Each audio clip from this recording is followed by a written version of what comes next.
अब बात करें बाद में, फिर ये एक आंदोलन चला है, भारत छोड़ो आंदोलन। ये चला है 8 अगस्त 1942 को। ग्वालियर टैंक मैदान से घोषणा हुई इस आंदोलन की। इसमें नारा दिया गया, अंग्रेजों भारत छोड़ो, करो या मरो। महात्मा गांधी ने नारा दिया, मरो, मरो नहीं मारो, ठीक है, मरो मत मारो। अब ये नारे दिए गए हैं। अब जो है इसके बाद में ब्रिटिश सरकार द्वारा ऑपरेशन जीरो चलाकर क्या हुआ, गिरफ्तार किया गया किसको, गांधी जी को। और 30 जनवरी 1948 में नाथूराम गोडसे ने महात्मा गांधी की क्या कर दी, हत्या कर दी। ठीक है भाई, हत्या कर दी यहाँ पर। अब इसके बाद में हम बात कर लेते हैं। देखो ये तो प्रमुख आंदोलन थे। आंदोलनों को अब जितना डिटेल में पढ़े, ठीक है, अगर एक एक आंदोलन के बारे में ही हम डिटेल, अब देखो ये हम थोड़ा स्पीड से चले हैं। अगर हम एक एक आंदोलन में बहुत ज़्यादा टाइम लगाएंगे तो बहुत ज़्यादा लंबी हो जाएगी वीडियो।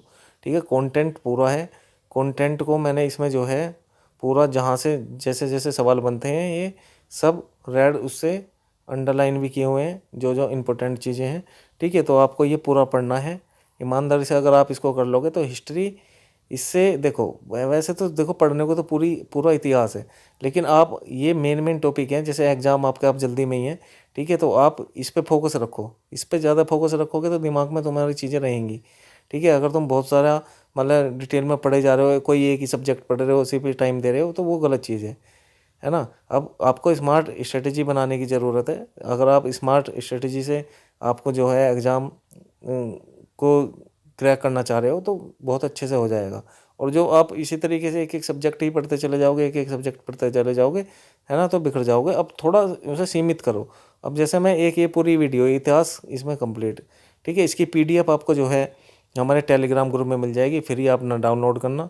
ठीक है, नहीं तो फिर आप वीडियो की स्पीड भी बढ़ा के देख सकते हो। नहीं तो फिर अगर समय कम है तो जैसे जैसे आपके याद होगा उसका रिवीजन एग्ज़ाम से पहले एक एक बार ऐसे रिवीजन ले लेंगे तो ज़्यादा बेटर रहेगा। ठीक है, तो बहुत इंपॉर्टेंट है ये। अब देख लेते हैं हमारा जो लास्ट टॉपिक है, ये है प्रमुख नारे। इसको कंप्लीट करते हैं भाई। प्रमुख नारे देखो, जो पहला है जय हिंद, ये दिया है सुभाष चंद्र बोस ने। इनकलाब जिंदाबाद, ये दिया है भगत सिंह ने। दिल्ली चलो, ये दिया है सुभाष चंद्र बोस ने, दिल्ली चलो। फिर एक ये दिया है तुम मुझे खून दो मैं तुम्हें आज़ादी दूंगा, ये भी सुभाष चंद्र बोस ने दिया है। हे राम, महात्मा गांधी ने दिया है। करो या मरो, ये महात्मा गांधी ने कहा है। इसके बाद में भारत छोड़ो, ये भी महात्मा गांधी ने कहा है। अंग्रेजों भारत छोड़ो, देखो अगर अंग्रेजों लग गया इसमें तो ये है यूसुफ मेहर अली, इन्होंने दिया है। पूर्ण स्वराज्य की प्राप्ति, जवाहरलाल नेहरू। आराम हराम है, ये किसने कहा है। ठीक है, ये देखो इसमें लोग महात्मा गांधी लगाते हैं। ठीक है, अगर ऑप्शन में जवाहरलाल नेहरू है तो ये जवाहरलाल नेहरू लगाना है। हु लाइव इन डाई, तो ये किसने दिया है, ये दिया है जवाहरलाल नेहरू ने। स्वराज मेरा जन्मसिद्ध अधिकार है, बाल गंगाधर तिलक। इंपॉर्टेंट नारा है भाई, कई बार आया पेपर में। इसके बाद में मेरे शरीर पर किया गया लाठी का प्रहार अंग्रेजों के ताबूत की कील साबित होगा, ये दिया है लाला लाजपत राय ने। तुमने देखा होगा मूवी में भी दिखाते हैं, जब लाला लाजपत राय के क्या सिर में लाठियों से वार होता है, ठीक है, और लाला लाजपत राय की मृत्यु हो जाती है, तो वो ये कहते हैं कि भाई मेरे लाठी का एक एक लाठी का प्रहार आपके जो है ताबूत की कील साबित होगा। तो ये नारा उन्होंने दिया। साइमन वापस जाओ, साइमन कमीशन वापस जाओ, ठीक है, तो ये लाला लाजपत राय ने कहा था। जय जगत, ये विनोबा भावे का नारा है। जय जवान जय किसान, लाल बहादुर शास्त्री, लाल बहादुर शास्त्री। अब इसके साथ में एक विज्ञान और जुड़ गया, जय जवान जय किसान जय विज्ञान, ये दिया था अटल बिहारी वाजपेयी ने, इसको ध्यान रखेंगे। संपूर्ण क्रांति, ये दिया है जयप्रकाश नारायण ने। और जन गण मन, ये तो आपको पता ही है हमारा राष्ट्रीय गान है। वंदे मातरम, बाल गंगाधर तिलक। मारो फिरंगी को मंगल पांडे ने दिया है। ठीक है, मंगल पांडे, तो मंगल पांडे भाई साहब आपको पता ही है कि इन्होंने जो है अपने ही जो इनका अधिकारी था उसकी हत्या कर दी थी। मंगल पांडे वो हैं, ठीक है, जो सुअर और गाय की चर्बी लगे ये कारतूस लेकर आए थे अंग्रेज और उसे चलाने के लिए बोला। ठीक है, तो मंगल पांडे ने सबसे पहले इस पर वो किया था। मंगल पांडे ने इसके विरोध में अपने अधिकारी को गोली मारी थी। तो अब देखो इसके बाद में कर मत दो, ये किसने दिया है, सरदार वल्लभ भाई पटेल। इनको लौह पुरुष के नाम से भी जाना जाता है, सरदार वल्लभ भाई पटेल को। वेदों की ओर लौटो, ये दयानंद सरस्वती है, इसको ध्यान रखेंगे। विजय विजय विश्व तिरंगा प्यारा, ये किसने दिया है, श्यामलाल गुप्ता, श्यामलाल गुप्ता ने। ठीक है, सरफरोशी की तमन्ना अब हमारे दिल में है, तो ये किसने दिया है, बिस्मिल अजीमाबादी, इसने दिया है। सारे जहाँ से अच्छा हिंदुस्तान हमारा, मोहम्मद इकबाल ने दिया है। मैं भी चौकीदार, ठीक है, ये नारा दिया है हमारे नरेंद्र मोदी ने। जय जवान जय किसान जय विज्ञान और जय अनुसंधान, ये भी किसने दिया है? नरेंद्र मोदी ने। तो दो नारे हैं, ध्यान रख लेना।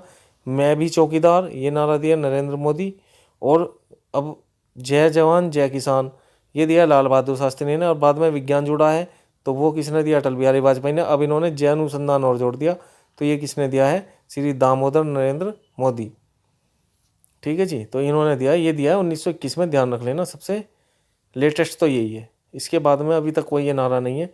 तो ये हमने जो टॉपिक हैं दोस्तों, टॉपिक ये बहुत थोड़ा सा स्पीड से हमने कंप्लीट करे हैं। देखो भाई, अगर डिटेल में पढ़ोगे तो उसमें तो समय लगेगा ही, सिंपल सी बात है। फिर उसमें एक एक करके चीज़ें पढ़ाई जाती हैं।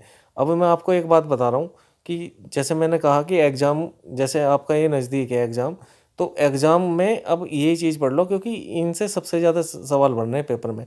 इतिहास में अगर ये टॉपिक आपने पढ़ लिया तो इससे बाहर कुछ और पढ़ने की ज़रूरत नहीं है आपको, ठीक है। तो यहाँ पर ध्यान दो कि जैसे मैं अब यहाँ पर ये इतिहास की वीडियो लेकर आया हूँ, ठीक है, और सारे इंपॉर्टेंट टॉपिक है इसमें।